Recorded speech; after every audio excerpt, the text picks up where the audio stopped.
bienvenue pour cette nouvelle vidéo consacrée cette fois à la technique pure et dure, l'aspect le plus pénible de la tapisserie et pourtant le plus indispensable. Gainsbourg disait que sans technique, un don n'est jamais rien qu'une sale manie, et ça serait bien de ne pas avoir de sale manie en tissage de façon à faire des choses qui aient un petit peu plus d'allure que ce qu'on peut voir traditionnellement dans les empilages de laine qu'on peut retrouver même dans les magasins de bricolage. Bon, pour dépasser ce stade, bien sûr, l'acquisition de techniques est indispensable. Et je te propose donc de survoler les techniques qu'il faut connaître et comprendre pourquoi il est important de les connaître.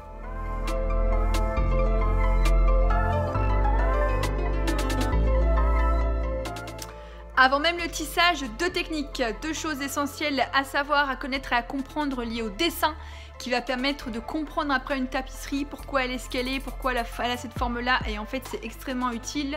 Lorsque j'ai commencé ma formation de lissier, je ne comprenais pas pourquoi le dessin était si important, et aujourd'hui je peux t'assurer que je le comprends très bien. Il est essentiel de comprendre ces deux aspects. La première étant la notion de contraste. Le contraste est la différence de luminosité qui existe entre deux valeurs ou de couleurs. C'est extrêmement important de manière à pouvoir justement travailler ces contrastes dans une tapisserie, ne pas hésiter à juxtaposer par exemple des couleurs froides avec des couleurs chaudes, et pour ça c'est extrêmement important justement de savoir ce que c'est qu'une couleur froide, une couleur chaude, raison pour laquelle j'ai ici mon cercle chromatique. On peut voir notamment des dessins majoritairement ici à couleur froide, par exemple là ce manège est une couleur froide, couleur chaude sur couleur froide ici. Ici, pareil, des couleurs froides qui sont importants de comprendre, de savoir, pour savoir ce qu'on fait, tout simplement. Le deuxième aspect, toujours concernant le dessin, une notion de valeur. Là, ça va être le degré de luminosité qu'il y a sur une même couleur. Par exemple, je peux avoir deux couleurs qui sont très similaires, mais qui n'ont pas la même valeur. Ça veut dire que sur deux marrons, par exemple, je vais en avoir un qui est plus clair que l'autre. On ne parlera pas de différence véritablement de couleur, mais de différence de valeur, de manière à pouvoir monter des gammes et pour avoir des dégradés.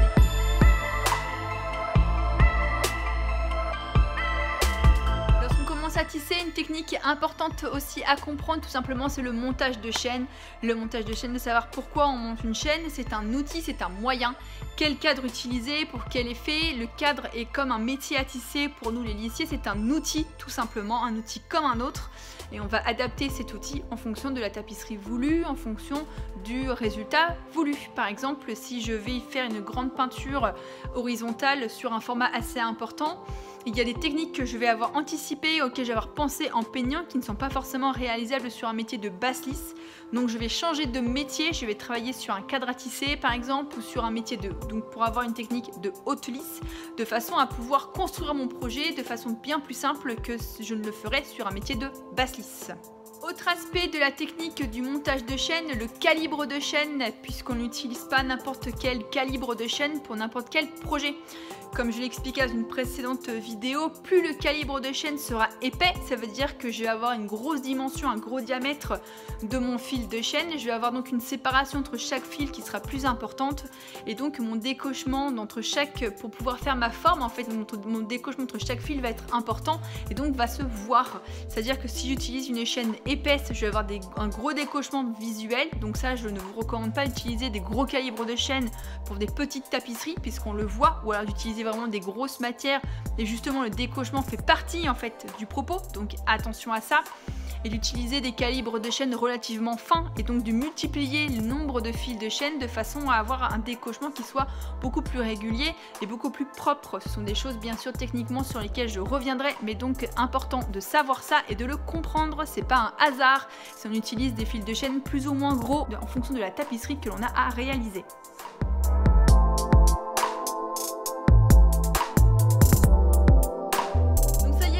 Ma chaîne, maintenant il va falloir que je puisse faire l'inventaire des techniques dont j'ai besoin pour pouvoir réaliser une tapisserie. Premier point technique important, de comprendre le rapport entre la chaîne et la trame. Je ne peux pas utiliser n'importe quel fil de trame sur n'importe quel fil de chaîne, et si je le fais, il faut absolument que j'adapte en fait le nombre de fils de chaîne pour pouvoir justement avoir un tissu qui ne s'écarte pas, qui fait pas quelque chose comme ça, qui n'a aucune allure, et qui dans le temps justement ne tiendra absolument pas puisque ça va bouger, ça va plus ou moins glisser et ça ne va pas vraiment avoir une forme structurée. Surtout si je veux faire des formes régulières, là il convient vraiment de maîtriser son tissu, de maîtriser sa forme et de comprendre pourquoi je fais ce que je fais. C'est tout l'intérêt et l'importance de la technique. Autre aspect technique important à connaître et à comprendre, le passage de couleurs. J'ai ce qu'on appelle une technique du battage. Le battage, j'avais fait une vidéo également pour comprendre comment je passais d'une couleur à une autre sur une horizontalité.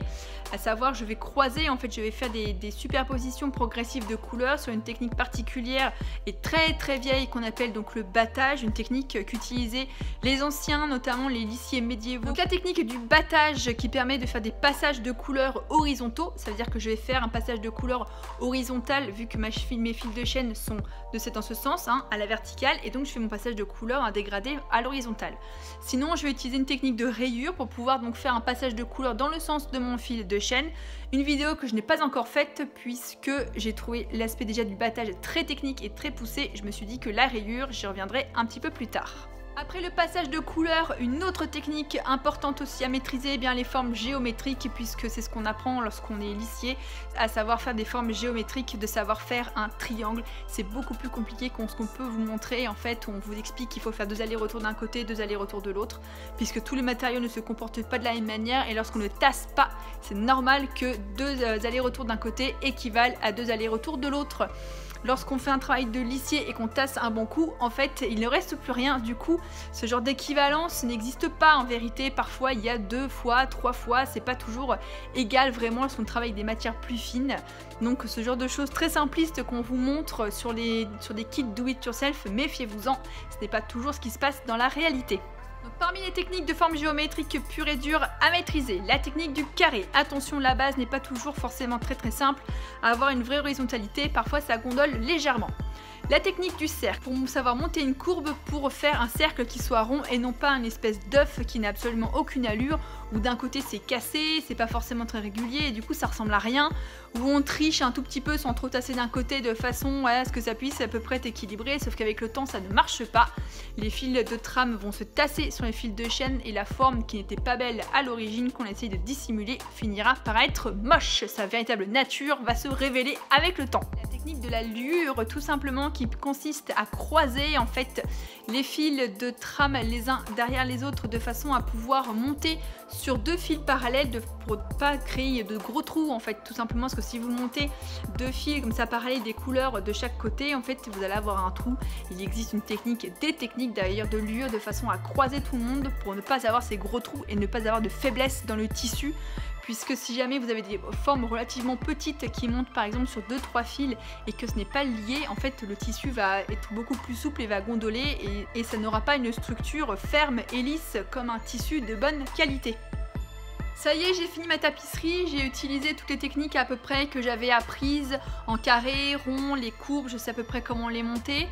Maintenant que j'ai terminé, il va falloir que je coupe ma tapisserie et la technique du chamage, à savoir je vais passer un fil de couture, avoir un point de couture particulier pour terminer ma tapisserie, pour ne pas que les fils de trame en haut s'en aillent. C'est un point particulier qu'on utilise sur toutes les tapisseries pour pouvoir faire en sorte qu'elles tiennent. La technique la plus simple et la plus rudimentaire consiste à mettre de la colle blanche, ce que vous pouvez utiliser de façon à pouvoir maintenir en fait les fils de trame, vos passés de chaîne en fait en haut, pour pas qu'ils s'en aillent, ou avoir ce point de couture très délicat et très raffiné pour pouvoir affermir votre travail. Et voilà, après l'explication et donc l'énumération de toutes ces techniques importantes à connaître et à comprendre en fait sur le tissage, ça doit certainement t'effrayer, mais ne t'inquiète pas, ce n'est pas si difficile que ça pour commencer. Il convient tout simplement d'apprendre comment ça fonctionne. Il y a des gens qui sont là pour ça, ou alors des tutoriels sur YouTube, donc tu es donc bien tombé. Des cours, des explications. La tapisserie est un métier d'art, il y a des professionnels. Le cadre à tisser n'est qu'une façon plus simple et une façon plus modeste de tisser. C'est pas pour autant qu'il faut y aller sans rien connaître et en pied de la laine toute sa vie. La technique permet aussi de gagner en liberté et en créativité. C'est la raison là aussi pour laquelle j'ai créé cette chaîne, de façon à pouvoir communiquer quelques techniques qui permettent d'apporter de la liberté et de cesser de voir ces tissages insupportables de superposition de piles et de couches de laine qui ne ressemblent à rien. Il faut absolument apprendre des techniques pour pouvoir en minimum se faire plaisir et avoir des tissages qui aient vraiment de l'allure. Si tu as aimé cette vidéo, n'hésite pas à mettre un petit pouce vers le haut, à t'abonner et pense également à t'abonner aussi à la newsletter. Bientôt une cagnotte sera remise en place pour pouvoir t'ouvrir les portes de l'atelier et de comprendre pourquoi la tapisserie est un métier d'art. Je te retrouve très bientôt pour une prochaine vidéo et en attendant, bon tissage!